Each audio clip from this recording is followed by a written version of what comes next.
سلام دوستان، من بهران هستم و تصمیم گرفتم که از این به بعد زمانی که احساس میکنم حرفی برای گفتن و اشتراک گذاری دارم رو بیام بی پرده اینجا صحبت بکنم، رو در رو، به جای اینکه حالا هی به تعویق بندازم و صبر بکنم که یه ویدیوی تر و تمیز رسانه‌ای با موزیک و تدوین خوب بسازم و بیام ارائه بدم. و واقع امر اینه که برای این کار وقت کافی ندارم. حالا یه چیزی که مدتی ذهن منو مشغول کرده اینه که تو این دور و زمونه نگاه میکنیم که همه دغدغه پول دارن، همه به فاصله هایی که به لحاظ مالی با بقیه احساس میکنن دارن فکر میکنن و احساس های خوبی راجع به این داستان ندارن. و خب توی سنین مختلف با دموگرافی ها و ویژگی های جمعیت شناختی متفاوت، کسایی که تحصیلاتشون پایین تره، بالاتره، طبقات اقتصادی اجتماعی بالا و پایینی دارن و قصه الهازا حالا با کیفیات و کمیات و گونه های مختلف این حسا رو میکنن. ولی به نظر میاد بیشتر تو این چند ساله اخیر، یعنی اینطور به چشم من، به مشاهدات من اینطور اومده که بیشتر این گفتمان ها اکثرا در قشر متوسط پررنگتر شده. چرا؟ به خاطر اینکه اگر تو جامعه ایرانی ببینیم، جامعه متوسط خب یک قشر میشه گفت قابل توجهیشون رو افراد کارمند و حقوق بگیر و داخل سیستم بوروکراتیک، داخل سیستم اداری تشکیل میدادن. خب اینا توی فرض بکنیم 2 دهه گذشته پول ارزشی داشته، توانایی دولت در ساپورت این طبقه اداری تا یه حدی بوده، نفتی ارزشی داشته. حالا در مصداق کشور خودمون میگم که درآمدهای اصلی دولت اون چنان که مسموعه غالبا از نفت هست. و خب یه نیازهایی داشته دولت، یه تعداد کارمندانی داشته و خب حقوق بگیرانه یه خانواده طبقه متوسط کارمند زندگی میکرده با توجه به ارزش پولی که به عنوان حقوق دریافت میکرده. حالا اگر نگاه بکنیم تو دنیای امروز، دنیایی که مدام تکنولوژی داره پیشرفت میکنه، رسانه ها مدام دارن همه چیز رو نشون میدن از احوالات زندگی دیگران در گوشه گوشه دنیا. ما تفریحات آدمای مختلف رو میبینیم با طبقاتی که هیچ وقت از نزدیک ندیدیم، در رسانه، در یوتیوب، در اینستاگرام، در اتاقهای گفتگوی کلاب هاوس آشنا میشیم. انبوهی از اطلاعات واقعی یا غیر واقعی خلاصه ارائه میشه در این رسانه ها و ما در معرضش هستیم. این رسانه ها مدام ما رو تحریک اطلاعاتی میکنن، یعنی مدام به ما میگن که یه جاهای دیگه ای از دنیا یه افراد متفاوتی هستن که به گونه هایی زندگی میکنن که اولا امکان پذیر انگاری و دوم تو احتمالاً تجربه نکردی، نمی کنی و از فرصت اون شکل زیستن محرومی. و خب تو این دنیای تکنولوژیک که مدام هم داره نیازها به شکل واقعی افزایش پیدا میکنه و هم داره نیازهای جدیدی خلق میشه و همه اینها هزینه داره برای مصرف کنندگان و خب احیانا قرار منفعت داشته باشه برای فروشندگان. خب یه بازار شلوغی میشه دیگه، یه فضای یه کارزاریه که آدما یه اضطرابی رو تجربه میکنن، خاصه در قشر متوسطی که نه تنها در ایران بلکه در تمام دنیا تو این 2 دهه گذشته کاهش قدرت خرید رو در قبال افزایش هزینه ها به شکل روزانه داشته تجربه میکرده. و خب معمولاً تحصیلات یکی از دغدغه هایی بوده که قشر متوسط برای حفظ یا ارتقاء قدرت طبقاتی خودش همیشه در لیست کارهاش بوده. خب برای این داستان، حالا از این دید که نگاه بکنیم، من رشته کلامو گم نکنم، کلیت ماجرا اینه که یه جایی تحصیل کردگان در قشر متوسط با این واقعیت مواجه شدن که خب ما همیشه به همون توصیه می شده درس بخونید که مثلا موفق بشید. به خاطر اینکه اینطور تبلیغ می شده که درس خوندن مقوم علم داشتنه و علم داشتن مقوم پول داشتنه، چون به آدم بدون علم کسی شغل نمیده و کسی که شغل نداره طبیعتاً پول نداره. خب شما اگه به شکل کلاسیک حتی منطقی به این روند نگاه بکنید، یعنی درس بخون که علم داشته باشی، علم داشته باشی که شغل داشته باشی و شغل داشته باشی که پول داشته باشی. بنابراین اگر واقعا رابطه ضروری بین این سلسله وجود داشته باشه، کسی که پول نداره یعنی علم نداره، کسی که پول نداره یعنی شغل نداره، کسی که شغل نداره یعنی لابد علمی نداشته، و کسی که علم نداره خب لابد درس نخونده دیگه. چیزی بود که من یادم هست توی دبیرستان همش تبلیغ میشد. آی بچه ها، نون میدوه آب میدوه، همه مردم هم به دنبالش، درس بخون که عقب نیفتی وگرنه گشنگی میخوری. یا مثلا فرض بکنید که این شعار که توانا بود هر که دانا بود، خیلی توی مدرسه که ما بودیم اینو تبلیغ میکردن، توانا بود هر که دانا بود.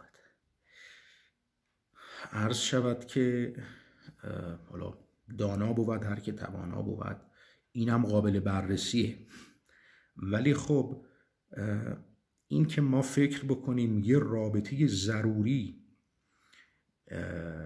بین معلول به اصطلاح توانایی و علت دانایی وجود داره، یه مقداری برای جوانترا امروز میتونه مثالای نقض پیدا بشه. البته به طور کلی ما نمیتونیم اینطور فرض بکنیم که واقعا آدم توانا میتونه نادان باشه. به هر حال توانایی با دانایی ارتباطی داره. خب اما موضوع اینه که کدام دانایی، کدام ابعاد دانایی، چه جنسی از دانایی، چه جنس و سنخی از توانایی میاره. این چیزی که ما بهش دقت نکردیم. این که ما بگیم که خب بله هر کی پول داشته باشه خب چیزای گرونتری میتونه بخره، هرچی بیشتر پول داشته باشی چیزای گرونتر هم میتونی بخره. خیلی کلیه و بدیهیه. اما این که شما رو کدام سازه دانایی کار بکنی، به کدام سازه توانایی میرسی، مسئله‌ای که بررسیش یه مقداری عملاً رسیدن به این اهداف توانایی رو نظراً تسهیل میکنه، یه مقداری ما رو دقیق تر میکنه که چگونه دانایی هایی، چگونه توانایی هایی میارن. و خب اگه الان نگاه بکنیم قشر تحصیل کرده یه سرخوردگی هایی داره، خاصه تو ایران ما میبینیم این رو که چرا ما این همه درس خوندیم کار نیست، در صورتی که از اون اول که توی مدرسه تبلیغ میکردن که درس بخون، انگاری توی دیس مثل نظری چند تا شغل میذارن برات، سلامای دکتر، سلامای مهندس، شما که مهندس برقی یکی از این شغلا رو تو رو خدا انتخاب بکن که اصلا ما مفتخریم که شما بیای برای ما کار بکنی و ما یه عالمه حقوقت بدیم و تو با اونا بری ماشین بخری، خونه بخری، بری ازدواج بکنی، کچلوارای خوب بگیری بخری که چقدر هم بهت میاد. از الان داریم تصور میکنیم، در صورتی که در دنیای امروز که ما الان داریم نگاه میکنیم، کارفرماها انگاری همه رو، حتی تحصیل کردگان لایق و دانا رو سعی میکنن تحقیر بکنن تا با قیمت‌ها و حقوق‌های پایین‌تر و ارزان‌تری اونها رو به استخدام در بیارن و گویی که این داستان هر چقدر برای کارمند مضرتش بیشتر باشه، برای کارفرما مسرتش و منفعتش بیشتره. حالا یه سری تداعی هایی که ما تو جامعه زندگی میکنیم، از افراد میشنویم، اینطوریه. و خب all together به اصطلاح به طور کلی اون چیزی که من میخوام بهش اشاره بکنم اینه که دغدغه درآمد و ثروت زیاد شده. یعنی آدما امروزه خیلی بیشتر از گذشته پول میخوان، نه مقدار پول بیشتری ها، نیل به پول داشتن اساساً مقدارش رفته بالا، اون اراده برای پول در آوردن منظورم. چرا؟ چون خواسته های افراد زیاد شده. چرا خواسته های افراد نسبت به گذشته زیاد شده؟ خب بخشیش همونطور که گفتیم ضرورت تکنولوژی که زندگی در دنیای مدرن امروزی، شما نمیتونی اینترنت نداشته باشی، نمیتونی تلفن همراه نداشته باشی. عرض شود که ممکنه در آتیه نزدیک نتونی یه سری هوش مصنوعی ها رو نداشته باشی که خب باید پولشو بدی. خب این پولا باید از یه جایی در بیاد دیگه. شما که نمیتونی این همه خرج بکنی بدون اینکه این همه در بیاری، همین چیزی امکان پذیر نیست. این خرج باید به دخل بخونه و این واقعیت. حالا وقتی آدما مواجهن در دنیای امروز با این واقعیت که مدام داره هزینه هاشون بالا میره، چرا مدام درآمدهاشون بالا نمیره؟ چرا خرج شدن و خرج کردن اینقدر راحته و بل اجتناب ناپذیره؟ حتی اگر نخوای، حتی اگر بخوای فروگلی صرف جویانه زندگی بکنی، اما کسب درآمد بسیار رقابت جویانه، بسیار سخت، توأم با گیجی و گمی و پرپلکسیتی بهت هست که ما چه کار باید بکنیم، از کجا باید پول در بیاریم، فرایند پول در آوردن چیه؟ چرا یه سری چیزایی که ما بهش فکر میکنیم همه از پیش غصب شده؟ میخوایم رستوران بزنیم ببینیم خب 1000 تا رستوران هست، کیفیتاشون بالاتره، نمیدونم تعداد نیروهاشون بیشتره، میگیم خب یه خورده فکر میکنیم میبینیم خب شاید تو این خیابون زیاده، بریم اون ور شهر بزنیم. حالا میری اون ور شهر رستوران بزنی، میبینی اونجا اصلا قدرت خریدی وجود نداره، کسی اصلا رستوران نمیره. دوباره فکر میکنی که خب من چه کار بکنم؟ بعد میگی خب شاید اصلا رستوران داری اشباع شده، بریم سراغ یه کار دیگه. دوباره وقتی میری سراغ یه کار دیگه میبینی مثلا دایره مشتریاش محدوده. این دایره مشتری‌ها اصلا اساساً مشتری‌های سازمانی هن، دولتی هن. یکی عرض بکنم که یه قرارداد مادام العمری با جناقش بسته که فلان قطعه رو برای شرکت خودش از ایشون بخره و خب والسلام نامه تمام. ظاهرا اینجوریه. به این راحتی شما نمیتونی وارد این چرخه بشی بدون اینکه جای یه کسی دیگر رو بگیری یا بدون اینکه مزیت رقابت پذیری داشته باشی. زیر دست و پای دیگرانی که already موجودن ممکنه له بشی. و اینجا گاهی قشر متوسط به این نتیجه میرسه که چرا همه درا به روی من بسته است؟ چرا همه پوزیشن هایی که برای کسب درآمد بالفعل یا بالقوه موجوده گویی غصب شده؟ اونایی که باقی مانده مزیتی نداره، اونایی که هنوز بالقوه مونده، یا دست کم اینطور به نظر میاد.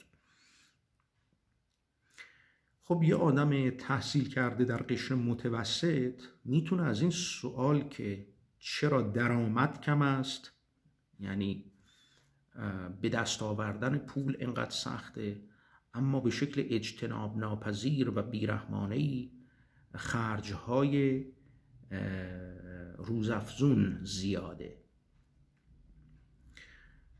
به طوری که شما خیلی هاشون رو نمیتونی خرج نکنی حتی اگه بخوای. اینجا یه دفعه چراغ تو ذهن آدم روشن میشه و اون اینه که خب شما اینجا ممکنه یه احساس ضعف یا عجزی تجربه بکنی. مسئله دیگه این نیست، به همین خامی نیست که شما بگی چرا یه عده پول دارن خرج بکنن، حالا خرجا و مخارج اجتناب ناپذیرشون رو بدن یا بیشتر از اون هم خرج بکنن، چرا من ندارم. فقط مسئله این که چرا من پول ندارم نیست، چون شما اونجا یک احساس عجز رو تجربه کردی، یعنی ضعف در ناحیه‌ای که شما ممکنه درش قرار داشته باشی و قدرت و برخورداری در قسمت دیگر. خب اینجا یه دفعه یه چراغ تو ذهن آدم روشن میشه که مسئله بیپولی نیست، مسئله ضعفه. ضعف چیه؟ نقطه مقابل قدرت، یعنی مسئله فقدان قدرت نه فقدان پول. اینجا مسئله توانایی و دانایی، اینکه کدوم علت اون یکیه و کدوم معلول اون یکی پررنگتر میشه. میبینی که تو دانا هستی اما ظاهراً سهمی از توانمندی در بیرون نداری. یه عده رو میبینی دانا نیستن ظاهراً، به این معنی که بیسوادن، تحصیلاتی ندارن، آداب معاشرت سرشون نمیشه، اصلا پول داشتن به قباشون نمیاد، ولی توانایی رو دارن حال اینکه دانایی هم ندارن. و جالب اینجاست که یه عده برای اینکه ارتباطاتشون رو با این آدم‌های قدرتمند حفظ بکنن به این آدم‌ها تلقین میکنن که شماها دانایید، بهشون اعتماد به نفس میدن. به به به حاج آقا، شما یالت مثل یال شیر میمونه، لابد دانا بودی که توانا شدی. حالی که معلوم نیست واقعا به اون معنای کلاسیک کلمه این آدم دانایی خاصی داشته بوده باشه، شاید اصلا راندخار بوده باشه.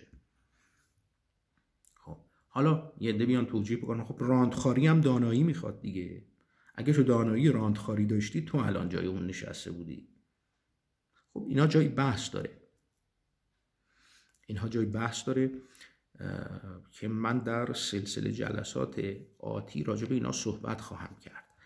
اما تا به اینجای کار یه چیزی که قشر متوسط تحصیل کرده باهاش مواجه میشه به عنوان یه واقعیت تلخ اینجا مطرح شد. این که مسئله اول بیپولی نیست، اول فقدان قدرته و ثروت یکی از مصادیق قدرته. خب حالا باید ببینیم که قدرت از کجا میاد. برای اینکه بدونیم قدرت از کجا میاد باید نقیضش رو هم بسنجیم، ببینیم ضعف از کجا میاد. مهم نیست که ما تا چشم باز میکنیم در بستر قدرت خودمون رو پیدا بکنیم یا در بستر ضعف، چه در حوزه اقتصادی، چه در حوزه اجتماعی، چه در حوزه علمی و تحصیلی، چه در حوزه طبقاتی، حتی فیزیکی، حتی روانی. به هر حال ما در هر واقعیتی پرتاب شده باشیم، توی خانواده ثروتمند، عالم، توانمند به دنیا آمده باشیم یا مثلا اصلا معلول به دنیا آمده باشیم، توی خانواده فقیر بی سواد به دنیا آمده باشیم، پایین شهر به دنیا آمده باشیم، فرقی نمیکنه. شما برای اینکه بتونی سامانه قدرت و ماهیت قدرت رو و یکی از مهمترین مصادیقش ثروت رو بشناسی، باید نقیض وضعیتی که توش پرتاب شدی بدون انتخاب خودت رو هم بفهمی. اگر ثروتمندی، برای حفظ ثروتت باید فقر رو بفهمی. اگر فقیری، هم باید فقر رو بفهمی، هم نقیضش که ثروت هست رو باید بفهمی. اگر ضعیفی باید قدرت رو بفهمی، اگر قادری باید ضعف رو بفهمی. این که ما چیزها رو از روی نقیضشون بفهمیم بسیار بسیار مهمه، به خاطر اینکه بسیاری از ما یه سری چیزهایی که دنبالشون میگردیم داریم، اما به شکل سوء تفاهمانه‌ای فکر میکنیم نداریم و دنبالشونیم و این فرصت رو از ما برای اینکه دنبال چیزهایی که واقعاً باید دنبالش باشیم رو، این فرصت رو از ما میگیره. مثل اینکه یکی موبایلش توی جیبشه و بشینه قصه بسازه من موبایل ندارم. چرا؟ حالا پول ندارم موبایل بخرم. حالا در صورتی که بعد بیاد بگه خب چرا یه ده حق ما رو خوردن. خب ببینید این در پاسخ به این که چرا من پول ندارم، چرا من قدرت ندارم، چرا من تحصیلات ندارم، بعضی وقتا، نه همیشه، بعضی وقتا سوء تفاهمانه تبدیل به یک اتهام فرافکنانه به دیگران، به دیگر اقشار، به دیگر افراد تبدیل میشه که خود این میتونه رهزنانه متن کردوکار عقب ماندگی و عقب افتادگی و موندن تو این فرایند باشه. یعنی بسیاری از افراد فقیر یا ضعیف در هر بستری، یعنی قدرت و ضعف مصادیق زیادی داره دیگه، ثروت هم یکیش، به جای اینکه راجع به این فکر کنن که ضعف چیه، قدرت چیه، فقر چیه، ثروت چیه، میان میگن چرا بقیه فقیرن، چرا بقیه ثروتمندن، چرا یکی فقیر نیست، چرا یکی ثروتمند نیست. گویی که مثلا اینا بدون اینکه انتخاب بکنن پرتاب شدن به وضعیتی که نمیخواستن، حال اینکه اصلا درکی راجع به اینکه اون وضعیتی درش هستن چقدر خواستنیه یا نیست اصلا ندارن. ببینید ریشه یه سری از تمایلات و احساسهایی که ما راجع به فرض بکنید، حالا در مساق اقتصادیش میگم، پول خرج کردن ها و پول خرج نکردن هایی که ما داریم، اینه که ما راجع به وضعیتی که درش هستیم درک درستی نداریم. یعنی درست نمیفهمیم در چه زمینه هایی برخورداریم، چرا، مصادیقش و گواه اثباتش چیه و در چه زمینه هایی برخوردار نیستیم و مصادیقش چیه و گواه اثباتش چیه؟ این که ما درک ابجکتیو و رئال و واقعی از اینا داشته باشیم خیلی مهمه. درک از وضعیت موجود و نقیضش و اساساً درک از واقعیت موجود بدون درک نقیضش خیلی امکان پذیر نیست. میتونه توهم باشه، آلوده به سوگیری باشه و از دل اون نتایج اشتباهی ما بگیریم، مبتنی بر اونها برنامه ریزی بکنیم، اساساً یه عمر اشتباه بریم. وقتی ما به درک وضعیت موجود رسیدیم، اینکه چه محاسنی این وضعیت موجود داره و چه معایبی داره، وقتی برای درک وضعیت موجود از درک نقیضش هم استفاده کردیم، تازه یه جاهایی انگار متوجه میشیم یه احساسای بدی که راجع به داشتن یا نداشتن داشتیم از اول اصلا سوء تفاهم بوده. یعنی یه جاهایی شاید ما اینکه پول حاجی بازاری پولداری رو میدیدیم مثلا لجمون میگرفته که حاجی این دیپلم هم نداره، سیکل هم نداره، یعنی چی که این همه پول داشته باشه؟ ای فلان فلان شده، دارم برات، حالا دارم براش، چیکار اصلا زورم مگه به این میرسه؟ چیکارش میتونم بکنم؟ شاید اساسا کل این پروسه احساسی اشتباه باشه. Who knows؟ شاید یعنی یه نقیضشو بسنجیم. چرا من یه حاجی بازاری پولدار که میبینم کیف نمیکنم؟ به به چه پولی، چه حاجی با شکوهی، معلومه خیلی زحمت کشیده، احتمالاً خیلی چیزا تو بازار و اقتصاد و کسب و کار میدونه که من نمیدونم، شاید روابط خیلی خوبی داره که براش منفعت میاره. چه خوب منم اینها رو یاد بگیرم. میدونید چرا ما به جای اینکه اینجوری احساس بکنیم اونجوری احساس نمی کنیم؟ یعنی ما سر بگه بسم الله یه سری احساسای خوب یا بدی که می کنیم ممکنه دچار سوء تفاهم باشیم. خود این تو عرصه اقتصادی میتونه کار ما رو بسیار عقب بندازه. یعنی یه جاهای احساسامون برعکس همین موجب تداوم فقر یا جلوگیری از تولید ثروت برای ما میشه. بنابراین روانشناسی پول در واقع روانشناسی یکی از مصادیق روانشناسی قدرت و ضعف به معنای عامه. ببینید قدرت و ضعف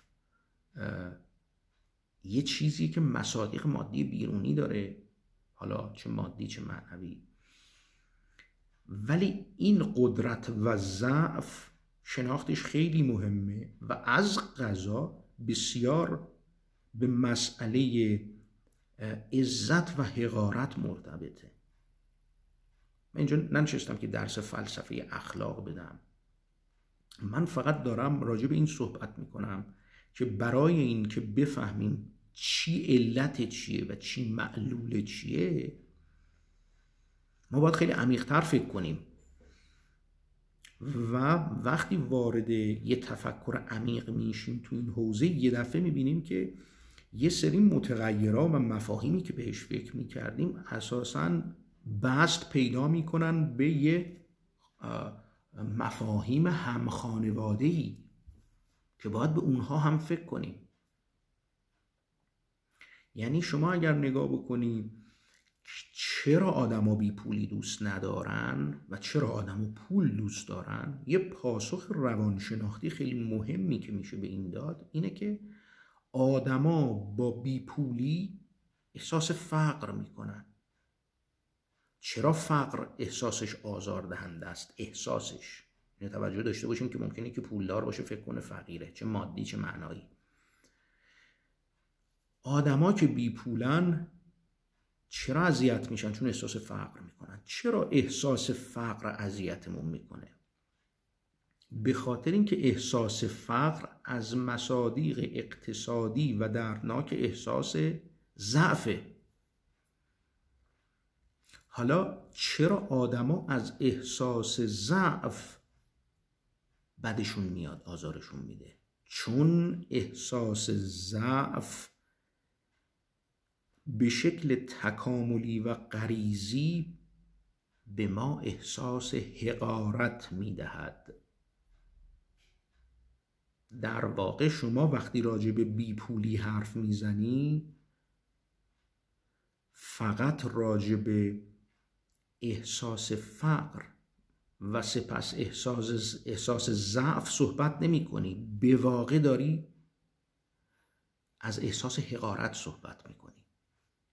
پس بیپولی به آدما احساس حقارت میده. آدما نمیتونن تحمل کنن که حقیر باشن. چرا دونستن این مفاهیم مهمه؟ ببینید، من دانش آموخته فلسفه، روانشناسی و علوم شناختی ام. یه 3 رشته در هم تنیده قامز رو با هم خوندم و اینم دلیل داشته. همینطوری الا بختکی نرفتم اینا رو بخونم. انتظام نظری و تئوریک اینها با هم برای من مهم بوده. من 2 از کارشناسی‌های ارشدم رو در هندوستان تحصیل کردم. من اونجا یادم هست گاهی توی خیابون که راه میرفتیم کنار ساحل، من یه روزی راه میرفتم اونجا، خب آدمای ظاهراً یا واقعاً صوفی زیاد بودن توی اقشار هندی. حالا کسایی که توی مشربای مختلف مثلا زندگی میکردن، ادا اصولای خودشونو داشتن، نمادها و اعتقادها و دستورالعملهای خودشونو داشتن.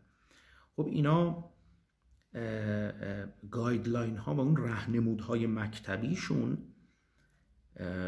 خب خیلی هاشون به فقر یا به قناعتی که حالا طبیعتا ممکنه به فقر بیانجامه اینها رو توصیه میکرد.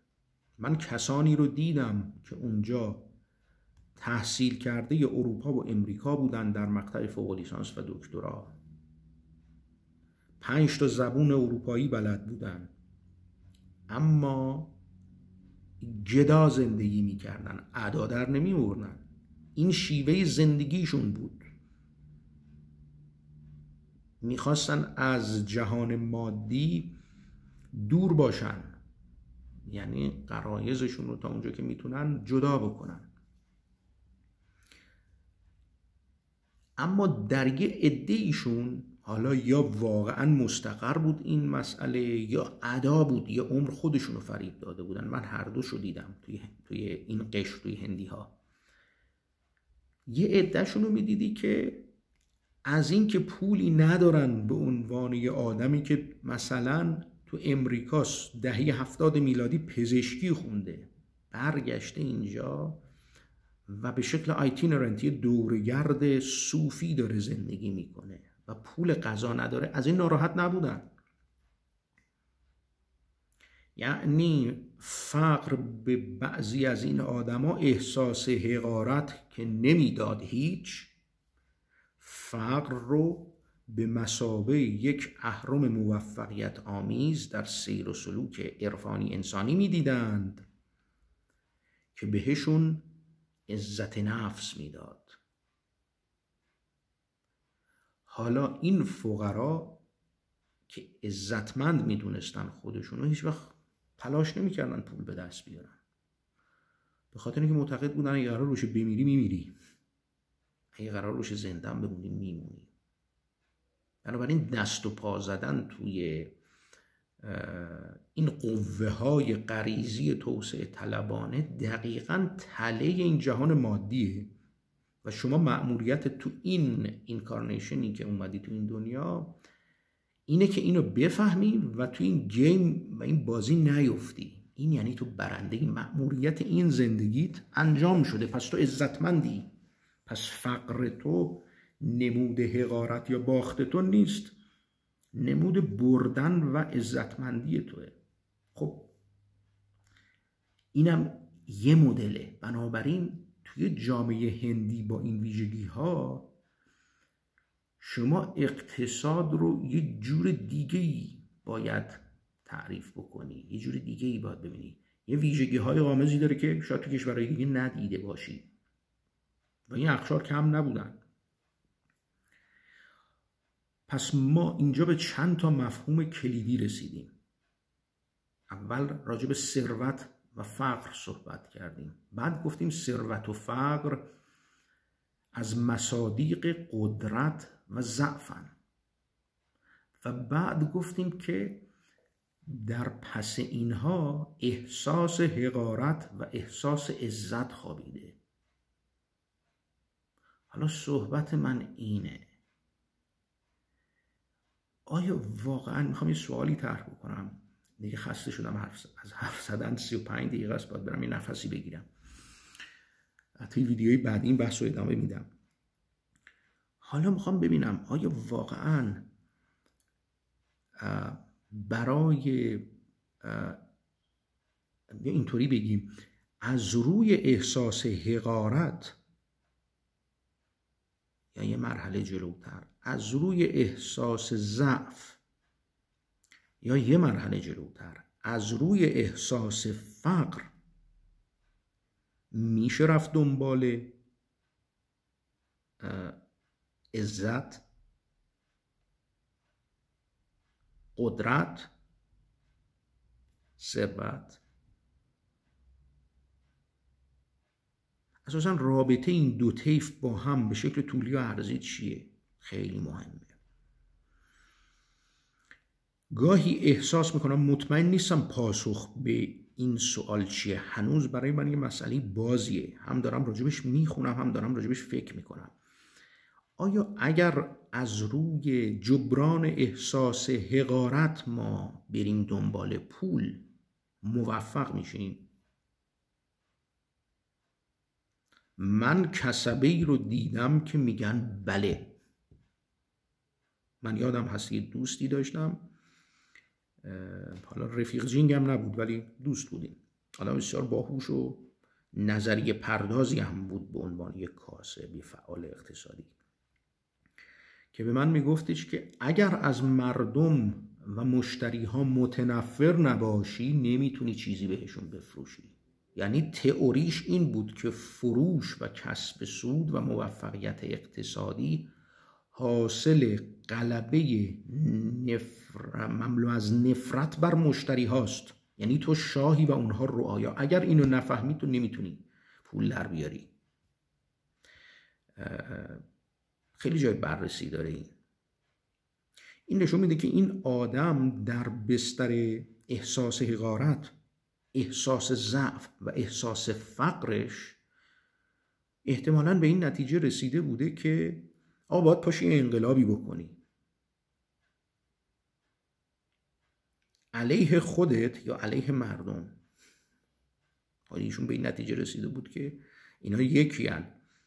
در واقع باید اول علیه خودت که همش میخوای به مردم مهربون باشی، کلا سرشون نذاری، به لطایف الحیل یه چیز 2000 رو 3000 بهشون بفروشی، انقلاب بکنی. عشق به مردم ایثار میاره، ایثار همش بخشش میاره. آقا گنج قارون که نیستش که آقا را به چاه که نداره. به این نتیجه رسیده بود که خب منابع محدودن و رقبا زیاد، آدمام همینجور پول و از اضطراب یا طمع نگه داشتن که به تو ندن، پس تو باید از چنگشون بیرحمانه در بیاری. این پولی که تو جیب تو مال منه، رد کن بیاد. منتها به لطایف الحیل. اینم این نگرش دیگه. حالا من نمیدونم این آقا چقدر موفق شده، ولی اینو دیدم که این احساس طلبکارانه، مخاصمت جویانه و رقابت جویانه برای کسب درآمد و رفع فقر و تولید پول و کسب ثروت خیلی توی جوانهای کاسب به عنوان یه متد انگیزشی خیلی زیاد شده و خب این جای بررسی داره که عاقبتش کجاست، اینا به کجا تا به امروز رسیدن. خب اون مفاهیم پایه‌ای که گفتم بیشتر راجع بهش صحبت خواهم کرد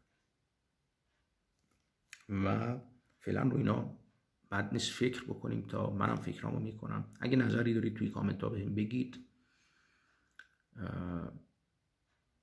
چون یه بحث گسترده‌ایه و سر از جاهای عجیب و غریبی در خواهیم آورد.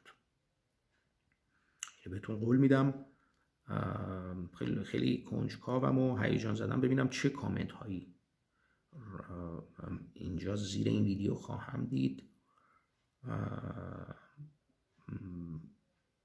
تو این موارد خیلی وقتا آدم کامنت ها رو که میخونه خود اونها هم دوباره فکر تولید میکنه، چالش ایجاد میکنه و گاهی وقتا اصلا ممکنه نظر آدم رو عوض بکنه. منتظر کامنتاتون هستم تا جلسه بعدی. مرسی.